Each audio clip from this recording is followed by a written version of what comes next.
पुणे की बात है जरा, इसलिए मैं पहले आपके पास आ जा रहा हूं। जिस तरीके से ये घटनाओं की खबर आ रही है, एबीवीपी के कार्यकर्ताओं ने घुस करके हॉस्टल में छात्राओं को बंधक बनाया, मार पिटाई हुई है, ये सब कुछ वहां से सामने आ रहा है। इतना ही नहीं है, देवेंद्र फडणवीस साहब ने ये कहा है कि पुणे के इर्द गिर्द तमाम कॉलेजेस कांग्रेस पार्टी के नेताओं की हैं और उन्हीं कॉलेजेस से छात्राओं का रजिस्ट्रेशन केवल कांग्रेस पार्टी ने कराया है। वो ये आरोप लगा रहे हैं कि केवल कांग्रेसियों के कॉलेज जो हैं वहीं से छात्राओं को ला रहे हैं राहुल गांधी के साथ संवाद कराने के लिए। एक बार ओपन फोरम पर राहुल गांधी संवाद करके देख ले, स्थिति का पता चल जाएगा। इस तरीके की चुनौती भी देवेंद्र फडणवीस दे रहे हैं।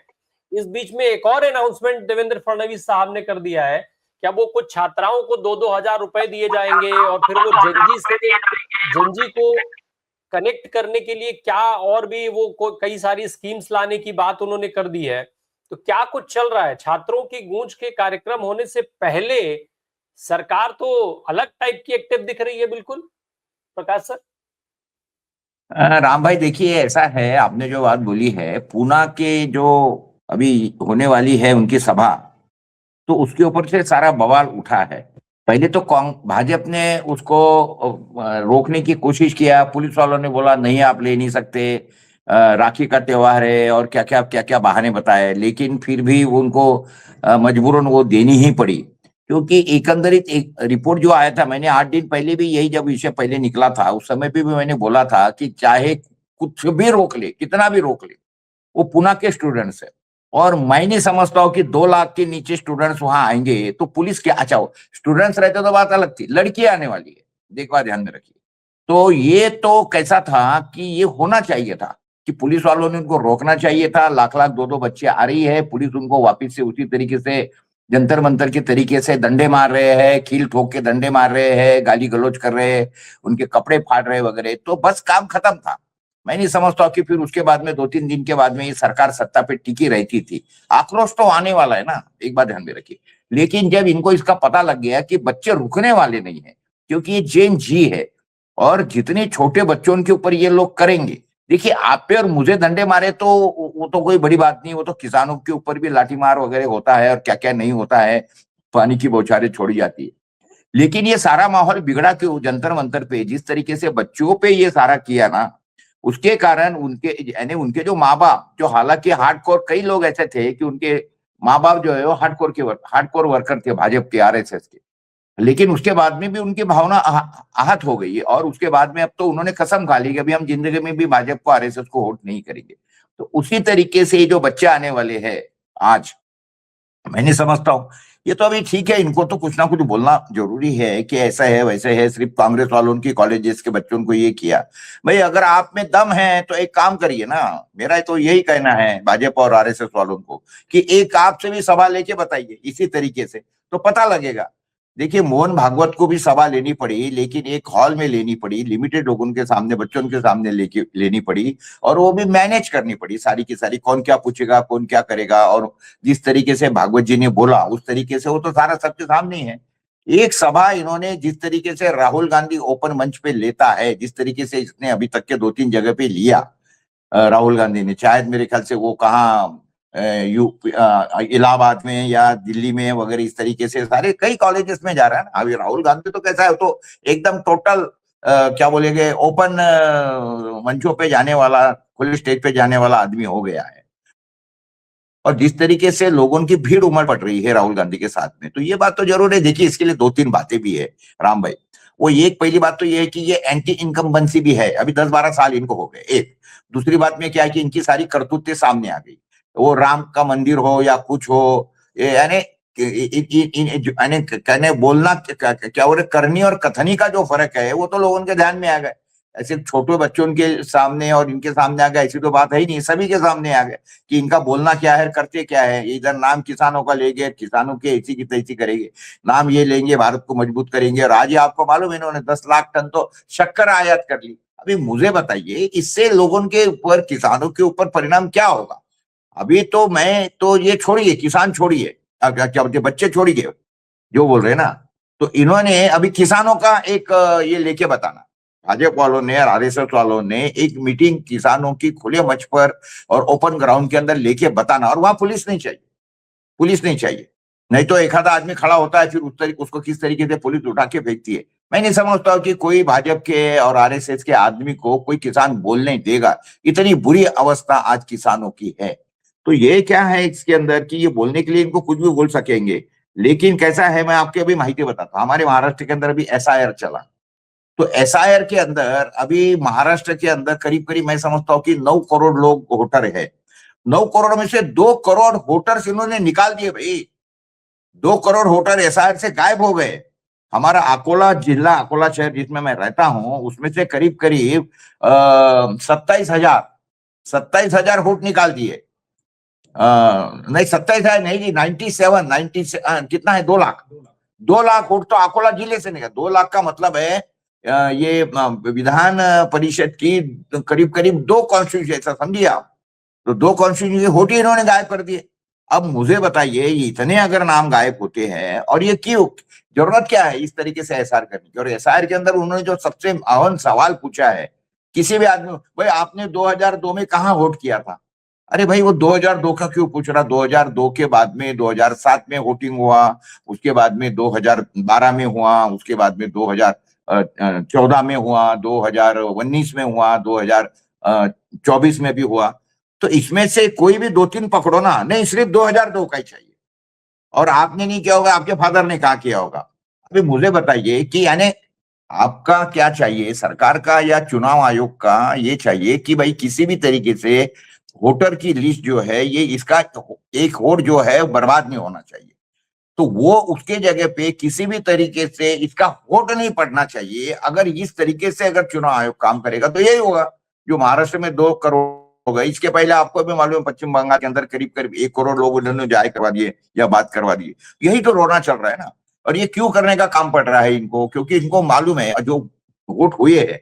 मैं आपको बताता हूँ, जो बीजेपी के बीएलओ, यानी बीएलओ ने क्या बोलते हैं उसको, जो ये रहते ना हर चुनाव क्षेत्र के अपने बूथ प्रमुख जो रहता है, वो एक एक बूथ प्रमुख को 30-30 हजार रुपए दिए गए कि ये 30,000 रुपए ले, लेकिन तेरे एरिया की जितनी भी, यानी पन्ना प्रमुख जो है, ये पन्ना प्रमुख के पीछे आदमी कितने रहते हैं, 100 लोगों का। तो 100 लोगों का काम करने के लिए 30,000 रुपए उसको दिए कि ये जो अपने तेरे एरिया के जो लोग है उनका वहां पे नंबर आना चाहिए, नाम आना चाहिए, ये करने के लिए। अभी ये बात तो बिल्कुल खरी है कि जितनी जागरूक बीजेपी आरएसएस इनके पास में जितनी काम करने वाले लोगों को फौज है, चाहे वो पैसे से करती होगी या किससे भी करती होगी, लेकिन फौज है, ये हमको मानना चाहिए, पहली बात।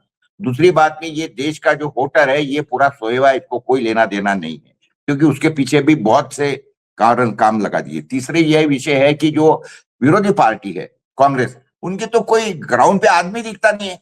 देर इज नो वर्कर।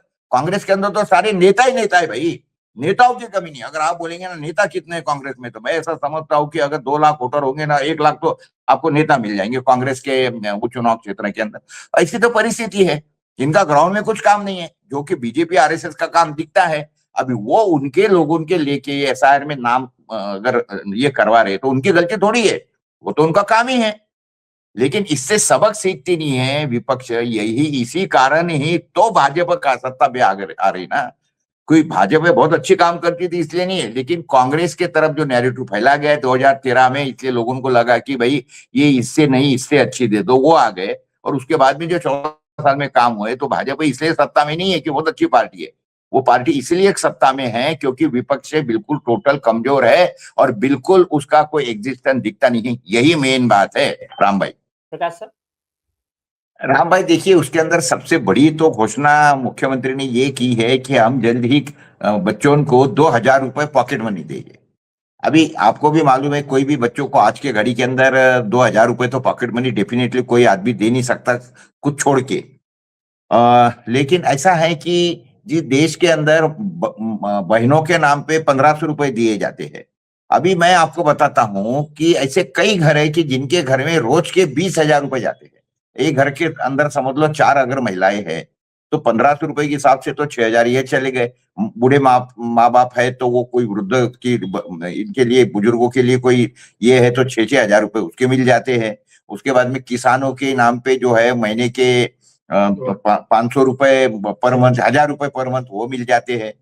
तो ये कैसा है मालूम है क्या कि बस लोगों को कुछ भी करके आपके महीने जो पैसे भरे हैं टैक्स के अंदर, वो पैसे इस तरीके से यूज करके होटो की राजनीति चलाओ, इसी में तो सत्ताधारी जो है वो पूरे के पूरे लगे हैं। क्योंकि अभी देखिए ना, अभी विषय क्या हो गया है कि सत्ताधारियों का काम तो देश का विकास, किसानों का विकास ही रहता था, लेकिन आज के घड़ी के अंदर सत्ताधारियों का टारगेट क्या है कि माल लगाओ, माल कमाओ। अब जब 50-50 करोड़ रुपए देके अगर ये 40-40 विधायक खरीदेंगे, यानी मैंने उस समय तो हमारे अखबार ने स्टोरी छापी थी कि 3000 करोड़ रुपए में हो गया है महाराष्ट्र में सत्ता बदल, ये मैंने स्टोरी छापी थी। क्योंकि 40 ये विधायक ये किए थे उन्होंने, तो उसमें 2000 करोड़ रुपए निकल गए थे 50 करोड़ के हिसाब से, और 1000 करोड़ रुपए मैनेजमेंट के, इधर से हवाई जहाज, उधर से हवाई जहाज 5 स्टार में रुकना वगैरह 2-3 महीने सारा नौटंकी चली थी। तो 3000 करोड़ में हो गया सत्ता बदल, ये मेरी स्टोरी थी। तो बातें ऐसी है, ये क्यों करना पड़ता है? क्योंकि इनको कुछ भी करके सत्ता में बैठना है। सत्ता में किस लिए बैठना है? किसानों का भला करने के लिए, देश का भला करने के लिए, विद्यार्थियों का, शिक्षा का, लोगों का, उसका कोई ताल्लुक नहीं है। ये तो सीधा है माल लगाओ, माल कमाओ। अभी देखिए हमारे स्टेट के अंदर एक समृद्धि महामार्ग नाम का एक महामार्ग बना, नागपुर से लेके तो मुंबई तक के 700 किलोमीटर का, 700 किलोमीटर का समृद्धि महामार्ग। इसका सरकारी बजट के अंदर जो बजट में डाला गया पैसा है वो 75,000 करोड़ रुपए, यानी कहने का मतलब 110 रुपया किलोमीटर पर किलोमीटर, 110 करोड़ पर किलोमीटर। तो आपको लगता होगा कि ये तो सरकार ने बांध लिया रास्ता। ये पैसा बांधने के लिए नहीं गया है, ये सिर्फ मैनेजमेंट करने के लिए, जमीन वगैरह जो कुछ है रास्ता क्लियर करने। रास्ता तो बीओटी में बांधा गया, बीओटी में बांधा, उसके 30 टुकड़े किए गए। हर जो ठेकेदार है 30 में से हर एक से 300 करोड़ रुपए लिए गए, यानी 9000 करोड़ तो वो लिए गए। उसके बाद में रास्ता बना वो बीओटी में, ₹3 पर किलोमीटर का टोल लग गया, और उसके बाद में रास्ते पे लिखा है किसानों के समृद्धि, और स्टार्टिंग रोड के स्टार्टिंग में लिखा है कि किसान को उसकी बैल बंडी, उसका ट्रैक्टर, वो लेके जा, मोटरसाइकिल ये लेके जाना मना है। नाम लिखा है कि समृद्धि महामार्ग और चले। तो अभी ये इसके ऊपर विरोध हुआ। उसके बाद में अभी जो समृद्धि महामार्ग बना है, आपको मजाक लगेगा, ये कुछ नहीं है, ये हमारे भारत के अंदर, महाराष्ट्र के अंदर चाइना वॉल बन गई है। इधर का आदमी उधर नहीं जा सकता, उधर का इधर नहीं जा सकता। 200 किलोमीटर का पूरा एलिवेटेड कॉरिडोर बने हुआ है। ये लोगों की परेशानी है, उसके बावजूद इन्होंने नया रास्ता खोल रहा है। अभी वो बोल रहे कि नहीं हम वो करेंगे, क्या बोलते उसको, शक्तिपीठ महामार्ग, 1-1.25 लाख करोड़ रुपए का। क्योंकि देखिए बात ऐसी है साहब, 1.25 लाख करोड़ रुपया, अभी तो 40% का सीधा हिसाब हो गया, वो तो कूद गया है। तो 40% 1.25 लाख करोड़ के अंदर यानी 50 करोड़ रुपए का हिसाब है साहब। देखिए ऐसा है, हम लोग कांग्रेस को बोलते थे बड़ी भ्रष्टाचारी है, आज इनके सामने क्या दिखता है कि कांग्रेस जो है ये साली बकरी की चूहे की लीडी खाती थी, छोटी छोटी लीड खाती थी। ये लोग जो है ना ये बोलते ये फालतू चीजें नहीं करने की, खाने की तो हाथी की खाने की, इतनी बड़ी बड़ी खाने की। क्योंकि ये कौन, यानी 50 करोड़ का रास्ता बनाया, उसमें 10% खा लिए या 20% खा लिए कांग्रेस वाले।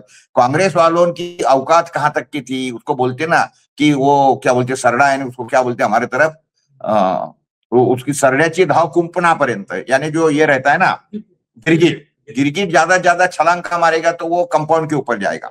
तो इनकी जो कांग्रेस वालों की जो औकात थी क्या थी कि साहब इसकी ट्रांसफर कर दो, 2-4-5 लाख रुपए खाते थे, साहब मुझे स्कूल दे दो, साहब मुझे कॉलेज दे दो, साहब मुझे एखादा शक्कर कारखाना दे दो, या एखादी मुझे क्या बोलते उसको सूत गिरनी, यानी क्या बोलते उसको टेक्सटाइल मिल दे दो, ये था। लेकिन कम से कम वो ये करते थे तो विद्यार्थियों को स्कूल मिलती थी, कॉलेज मिलता था, उसके बाद में ये कारखाना लगता था तो किसानों के गन्ने को या कपास को भाव मिलता था, मजदूर काम करते थे।